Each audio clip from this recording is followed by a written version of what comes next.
Next हमारा question है question number 4। ठीक है, वो ये मैंने यहाँ कॉपी पे लिखा है, क्वेश्चन नंबर 4 लिखा है। अब इसको सॉल्व करते हैं जी। तो ये क्या होगा, x की पावर 14 मल्टीप्लाई बाई 21, z है 35।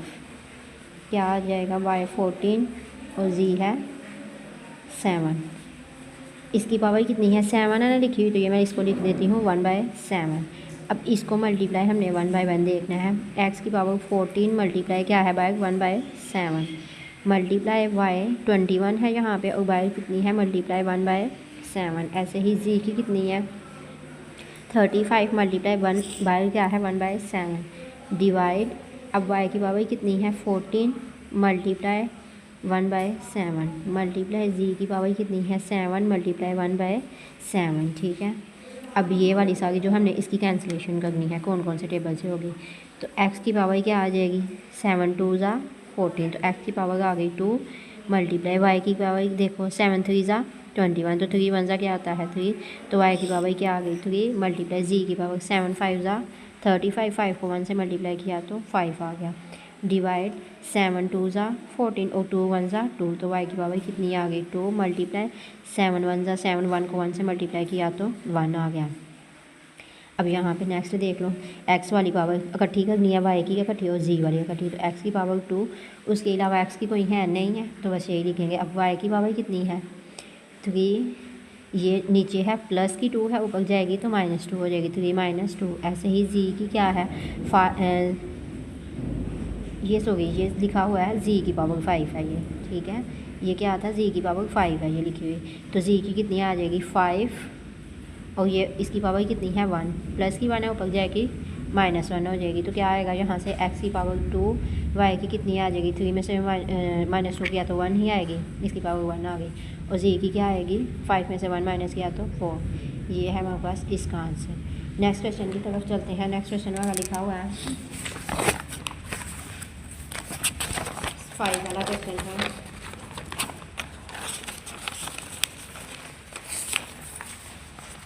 मैं क्वेश्चन लिखती हूँ यहाँ पे 5 25 n + 1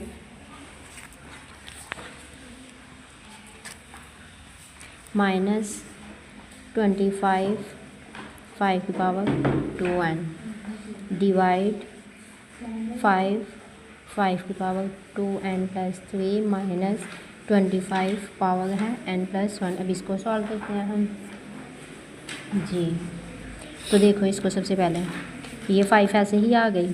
ठीक है, अब ये 25 है, इसका भी एलसीएम ले लो, तो क्या आएगा वो 5 की पावर 2 आ जाएगी। देख लेते हैं हम लेके 5 5 ज़ा 25 और 5 1 ज़ा 5, तो 5 की पावर कितनी आ गई है 2, ये मैंने वही लिखा। ठीक है, अब जो बाय उसकी पावर है वो कितनी है n + 1। ठीक है, माइनस इसकी भी ऐसे ही लोगे आप लोग, तो ये भी क्या हो जाएगी 5 की पावर 2, और ये साथ में बाय वाला 5 की पावर 2n ऐसे ही आ जाएगा 5 की पावर 2n डिवाइड 5 की पावर 2n + 3, ये क्या आएगी 2n + 3। ठीक है, माइनस अब यहाँ पे भी 5 की पावर कितनी आ जाएगी 2। अब बाय क्या इसके लिखा हुआ है n + 1। ठीक है, अब इनको इकट्ठा कर लेते हैं 5 की पावर क्या हो जाएगी 2 को इसके साथ भी मल्टीप्लाई करना होगा, इसके साथ भी, तो क्या हो जाएगी 5 की पावर 2n + 2 1 ज़ा 2 माइनस 5 की पावर क्या हो जाएगी 2n। जब बेस ये बेस है ना, ये भी 5 है और ये भी 5 है, बेस सेम हो तो पावर क्या हो जाती है ऐड, तो इनको हमने ऐड ही करना है 2n + 2। ठीक है, अब ये देखो 5 ऐसे ही आ गया, या इनको भी हम इकट्ठा कर लेते हैं, बेस सेम है तो पावर क्या हो जाएंगी प्लस हो जाएंगी। 2n + 3 ये वाला लिखा, इसकी पावर कितनी है 1, तो ये मैंने लिखा +1 माइनस 5 की पावर, इसको मल्टीप्लाई कर लो 2 को n से मल्टीप्लाई किया तो 2n + 2 1 ज़ा 2।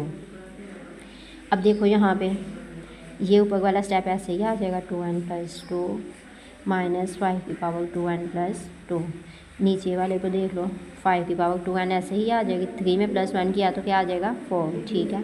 बाकी ये भी ऐसे ही आ जाएगी। अब इसमें से देखो कि कॉमन पॉइंट क्या है, इनमें से क्या कॉमन है, ये वाला 5 की पावर 2 एन + 2 इसमें भी है और इसमें भी है, तो वो हम ले लेते हैं बाय कॉमन, 5 की पावर 2 एन + 2, ठीक है। अब यहाँ पे बाकी पीछे क्या बचा, 5 बच गया, ये लिखा, माइनस यहाँ से भी ये हमने कॉमन लिया तो बाकी के पीछे क्या बच गया 1, वो लिखा, ठीक है। डिवाइड, यहाँ से अब देखो यहाँ से क्या कॉमन आएगा हमारे पास है, अगर मैं इसको लिखती हूँ 5, ये 2 एन + 4 होगा ना, इसको मैं ब्रेकआउट करके लिखती हूँ, लिखा हुआ है 2 एन + 4, अगर इसको मैं ऐसे लिखती हूँ 2 एन + 2 तो +2, यानी कि 4 को मैंने ब्रेकआउट किया 2 + 2, तो इसमें से मैं कॉमन ले लेती हूँ 5 की पावर 2 एन + 2, तो बाकी अब क्या बच जाएगा 5 की पावर 2, क्योंकि 1 2 मैंने कॉमन ले लिया तो 1 2 बच गया, 5 की पावर 2 माइनस ये भी कॉमन लिया तो यहाँ पे क्या बच गया 1, ये इसके साथ कैंसिल। अब यहाँ से कटिंग कर लो, 5 में से -1 किया तो 4 आ जाएगा, 5 5 ज़ा 25 -1, तो देख लो क्या आएगा इसका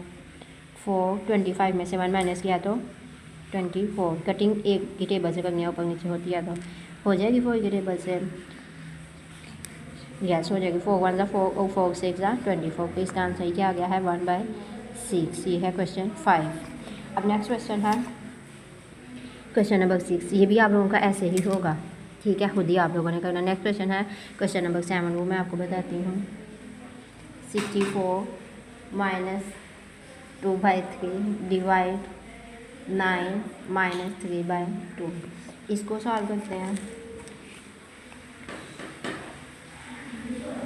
ये क्या आ जाएगा 64 का एलसीएम ले लो पहले जी, तो 2 3 ज़ा 6, 2 2 ज़ा 4, 2 1 ज़ा 2, कितना बच गया 1, 3 में से 2 माइनस किया तो 1, ये मैंने यहाँ पे लगाया 12 बन गया, 2 6 ज़ा 12, 2 8 ज़ा 16, 2 4 ज़ा 8, 2 2 ज़ा 4 और 2 1 ज़ा 2, 2 की पावर देख लो 1 2 3 4 5 6, 2 कितनी टाइम आया 6 टाइम, तो यहाँ पे हम लिखेंगे 2 की पावर 6 और बाई क्या लिखा हुआ है -2/3, ये ऐसे ही आ गया। डिवाइड 9 का एलसीएम ले लो तो 3 की पावर 2 आएगी, लेके देख लो 3 3 ज़ा 9 और 3 1 ज़ा 3, तो 3 की पावर कितनी आ गई है 2, और साथ में ये बाय वाला -3/2 ऐसे ही आ गया। अब इसको आप लोगों ने कैंसिल करना है, 2 की पावर 6 मल्टीप्लाई -2/3 डिवाइड 3 की पावर 2 मल्टीप्लाई -3/2, ये क्या आ जाएगा 2 2 ज़ा 4, तो 2 की पावर कितनी आ गई है -4 डिवाइड ऐसे ही 3 की पावर, ये इसके साथ कट गया तो 3 की पावर -3। अब ये माइनस है, माइनस को हमें ख़त्म करना है तो उसके लिए क्या किया जाता है 1 डिवाइड, 1 के साथ डिवाइड कर दो, 1 डिवाइड 2 की पावर 4, यानी कि ये माइनस है, नीचे आएगी तो प्लस में हो जाएगी। डिवाइड 1 की पावर 3 रेज़ टू पावर 3, ये भी माइनस है, नीचे आएगी तो प्लस में हो जाएगी। अब देख लो इसको क्या आएगा 1 2 को 4 टाइम मल्टीप्लाई करना है, देख लो यहाँ पे लिख के 2 2 ज़ा 4, 4 2 ज़ा 8 और 8 2 ज़ा 16, तो यहाँ पे आ गया 16 डिवाइड 1 3 को 3 टाइम मल्टीप्लाई करना है, 3 3 ज़ा 9 और 9 3 ज़ा 27।